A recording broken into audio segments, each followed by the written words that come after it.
রঙের ভরপুর আমার প্রিয় বিভাগ রংপুর। এই রংপুর বিভাগের তাজহাট জমিদার বাড়ি, যেটির অবস্থান রংপুর শহরে। আজকে আমি আপনাদের ঘুরে দেখাবো এই তাজহাট বাড়িতে সুন্দর কিছু নিদর্শন। চলুন ঘুরে দেখি। আমার বাড়ি রংপুর, মুখে ভাওয়াইয়ার সুর। আমার বাড়ি আইসেন বন্ধু, খাবার দিমো চিটাগু।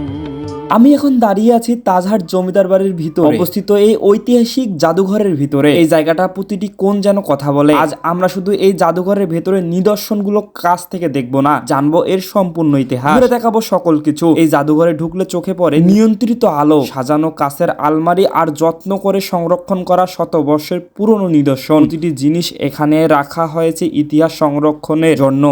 আগেরকার মানুষ কিভাবে কি করত না করত সবকিছু এখানে সুন্দরভাবে সাজিয়ে তোলা হয়েছে। আপনারা এখানে আসলে অবাক হয়ে যাবেন, হাতে কিভাবে পাথরে লিখে রেখেছে আরবি এই সুন্দর অক্ষরগুলো। এই জাদুঘরের সবচেয়ে বিস্ময়কর নিদর্শনগুলো একটি হলো ভেতরে সংরক্ষিত ঐতিহাসিক জাহাজের কাঠামো। এই জাহাজটি দেখে বোঝা যায় এক সময় নদীপথ ছিল যোগাযোগের প্রধান মাধ্যম। জাদুঘরের ভেতরে একটি জাহাজ সংরক্ষণ করা, এটা সত্যি বিরল এবং আকর্ষণীয়। এখানে চোখে পড়ে পোড়ামাটির শিল্পের চমৎকার নিদর্শন। পোড়ামাটির ফলকগুলো দেখা যায়, লতা পাতা নকশা, জ্যামিতি, অলংকার, ধর্মীয় সাংস্কৃতিক চিত্র। এগুলো শুধু সাজসজ্জা নয়, এগুলো তখনকার শিল্পের রুচির পরিচয়।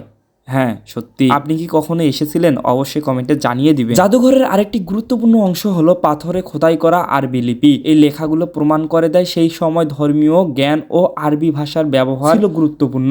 পাথরের উপরে খোদাই করা এই লেখাগুলো আজও অক্ষতভাবে ইতিহাস বহন করে আসছে। এই জাদুঘরের সবচেয়ে মূল্যবান ও সম্পত্তি নিদর্শনগুলো একটি হলো হাতে লেখা কোরআন মাজিদ। ছাপাখানা না থাকাকালীন সময়ে কত ধৈর্য ও নিষ্ঠার সঙ্গে কোরআন মাজিদ লিখেছেন। সুবহানাল্লাহ। প্রতিটা অক্ষর এখানে বলে দেয় আগেরকার মানুষ কতটা আন্তরিক এবং সৌন্দর্য ছিল। এছাড়াও এই জাদুঘরে রয়েছে পুরনো দলিলপত্র, দৈনন্দিন ব্যবহারের জিনিসপত্র, ধর্মীয় ও সাংস্কৃতিক সামগ্রী। প্রতিটা লিপি বলে দিচ্ছে এখানে লুকিয়ে আছে হাজারো গল্প, লুকিয়ে আছে হাজারো স্মৃতি। তাজহাট জমিদার বাড়ির এই জাদুঘর শুধু দেখা যায় না, এটা ইতিহাস অনুভব করার একটি স্থান। আপনি যদি ইতিহাসকে ভালোবাসেন তাহলে এই জাদুঘরে অবশ্যই একবার ঘুরে আসবেন। এবং এসেছেন কিনা অবশ্যই কমেন্টে জানিয়ে দিবেন। এখানে আসলে আপনাদের মনে হবে আমি কোথায় আসলাম, ফিরে আসলাম আগের যুগে। হ্যাঁ, আমি সেটাই গিয়ে অনুভব করেছি। এখানে দলে দলে মানুষ আসছে এবং বিভিন্ন প্রকার জিনিসপত্র পরে পরে তাদের জ্ঞানের ভান্ডার আরো বিকশিত করছে। তাই আপনারা যত সম্ভব রংপুরের মানুষজন আসতে পারেন তাজহাট জমিদার বাড়িতে। বর্তমানে এই জায়গার পরিস্থিতি অনেক বেশি সুন্দর এবং